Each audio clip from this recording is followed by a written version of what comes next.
అందరికీ శుభాభివందనాలండి. మరలా ఈ ఉదయకాల సమయం ప్రభును స్తుతించుటకు దేవుడు చక్కటి అవకాశం మనకి దయచేసి ఉన్నారు. ఈరోజు దేవుడు మన కొరకు సిద్ధపరిచిన వాక్యమును చదువుకుందాం.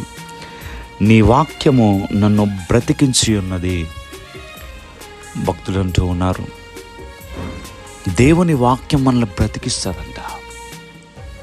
ఆ భక్తుడను దేవుని వాక్యం బ్రతికించిందని చెప్తూ ఉన్నారు. ప్రియ దేవుని బిడ్డలారా,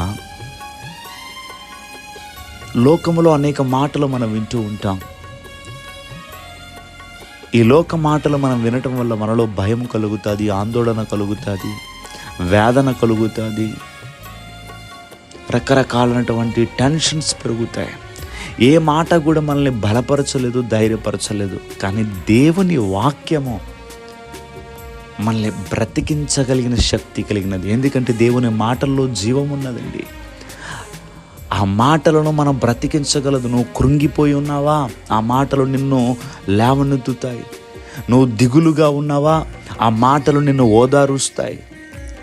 నువ్వు చింతతో ఉన్నావా, ఆ మాటలు నిన్ను ధైర్యపరుస్తాయి.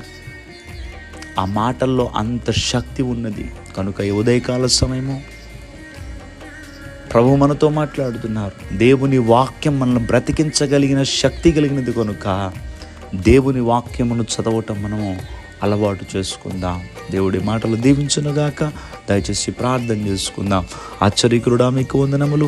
ఈరోజు నీ బిడ్డలు వారు దినచర్యను ప్రారంభిస్తూ ఉంటుండగా నీ బిడ్డలకి మీరు తోడుగా ఉండి వారి పనులన్నిటిలో కూడా మీ కాపుదల భద్రత వారికి దయచేసి ఈ రోజంతా సంతోషంగా ఉండులాగా మీ సన్నిధి తోడు నీ బిడ్డలకి దయచేయమని యేసుక్రీస్తు వారి యొక్క నామం పేరట అడిగి వేడుకుంటూ ఉన్నాం మా పరమ తండ్రి.